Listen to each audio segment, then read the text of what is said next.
আপনাদের যে ক্ষতি হয়েছে, যে এই ক্ষতি তো আসলে আমরা পুরোপুরিভাবে কম্পেনসেট করতে পারবো না।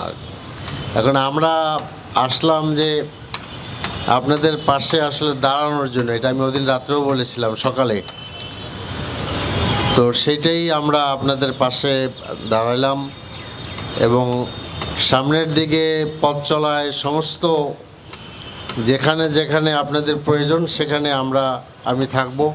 আপনারা জানেন যে আসলে আমি তো আপনাদের মহল্লার লোক, এবং এখানে যে কাঞ্চন স্টোর তো আমার বহুদিনের বাজার, আমরা কাঞ্চন স্টোর থেকে করি আর অন্য অন্য তরকারি দোকান এগুলো আছে। তো হ্যাঁ, আপনিও আছেন। তো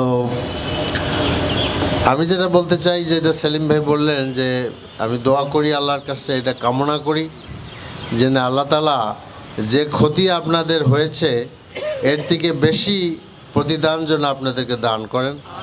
আল্লাহ যেন আপনাদের ক্ষতিটাকে পূরণ করে আরও লাভের দিকে নিয়ে যেতে পারেন ইনশাআল্লাহ।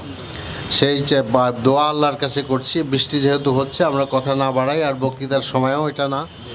তো কাজেই সকলকে আবারও সালাম, শুভেচ্ছা জানিয়ে আমার বক্তব্য শেষ করি। আসসালামু আলাইকুম রহমতুল্লাহ।